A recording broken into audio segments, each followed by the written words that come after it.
Assalamualaikum warahmatullahi wabarakatuh. Sebelumnya saya mau mengucapkan terima kasih kepada kawan-kawan yang telah menonton video ini, dan semoga kawan-kawan terhibur dengan apa yang ingin saya ceritakan.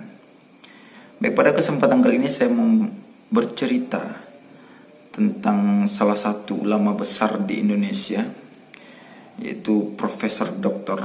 Haji Abdul Malik Karim Amrullah, atau biasa dikenal dengan Buya Hamka. Siapa sih yang gak kenal Buya Hamka? Putra kelahiran Minangkabau, Maninjau, Sumatera Barat, 9 Februari 1908 itu. Selain berdakwah, Buya Hamka juga aktif dalam politik di Indonesia waktu itu. Hal itu terbukti dengan bergabungnya beliau dengan salah satu partai di awal kemerdekaan, yaitu Partai Masyumi. Dan beliau juga dikenal dengan sastrawan besar di Indonesia. Bagaimana fenomenalnya buku-buku beliau dengan judul-judul besar yang beliau ciptakan. Salah satunya itu buku beliau Tafsir Al-Azhar, Rinai Kabut Singgalang. Yang paling fenomenal yaitu Tenggelamnya Kapal Penderwig. Beliau juga pernah menjadi ketua MUI pertama di Indonesia. Dan masih banyak lagi prestasi-prestasi beliau yang mungkin tidak terekspos oleh media.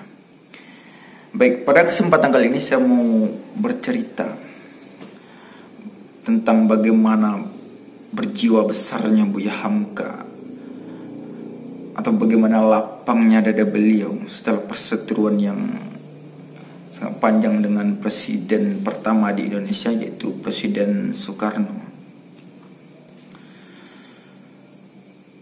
Setelah kemerdekaan di Indonesia, seiring dengan bergejolaknya politik di Indonesia, hal itu terbukti dengan bergabungnya Buya Hamka dengan Partai Masyumi dan betapa kedekatannya Presiden Soekarno dengan Partai Komunis waktu itu. Hal itu menyebabkan perseteruan antara dua sahabat itu. Setelah beberapa waktu berlalu, dipenjarakanlah Buya Hamka.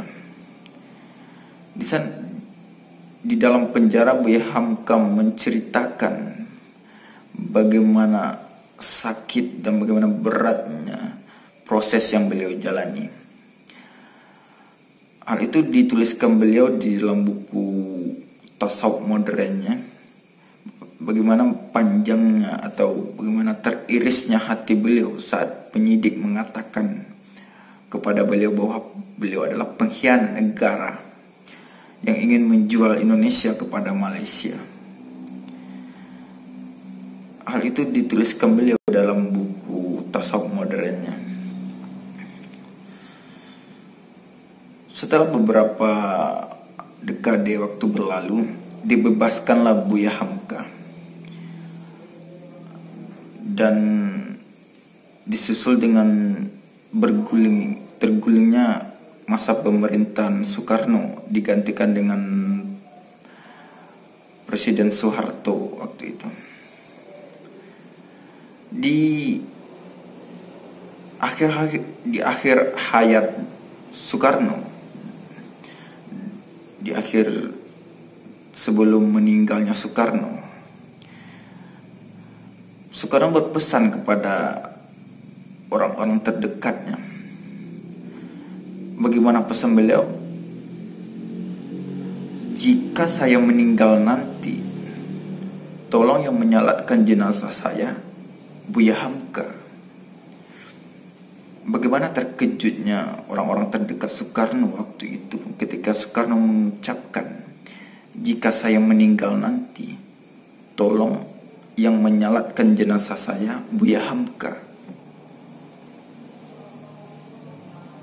Hal itu ditanggapi langsung oleh orang-orang terdekat Soekarno waktu itu. Singkat cerita, setelah Buya Hamka mengimami salah satu masjid di Jakarta, beliau bergegas pulang. Dan setibanya di rumah,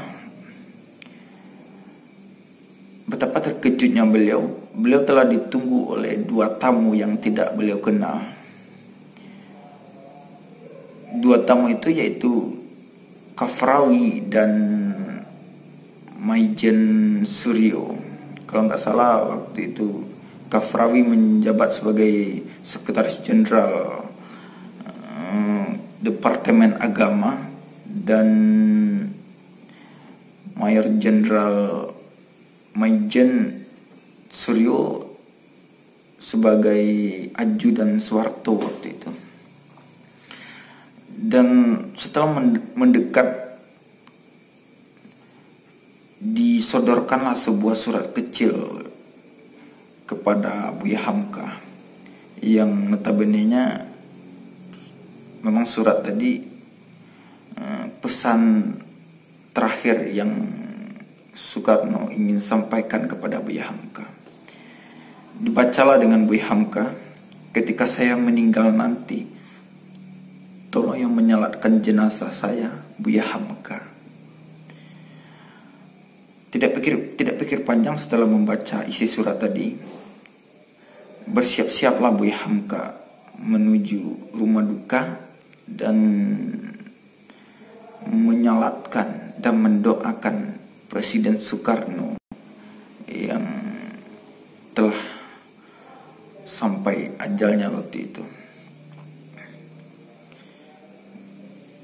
Dan di sini bisa kita ambil pelajaran betapa berjiwa besarnya Buya Hamka, betapa lapang dadanya beliau,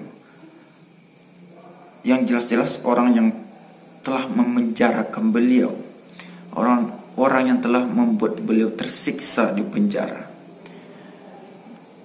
tapi beliau penuhi permintaan dari orang itu. Beliau salatkan jenazah Soekarno dan beliau doakan agar Soekarno tenang di sisi Allah Subhanahu wa Ta'ala. Satu pelajaran yang sangat berharga untuk kita semua. Semoga kita dapat memetik pelajaran dari cerita ini, dan semoga kita bisa mengambil hikmah dari cerita pendek ini. Sekian dari saya. Wassalamualaikum warahmatullahi wabarakatuh.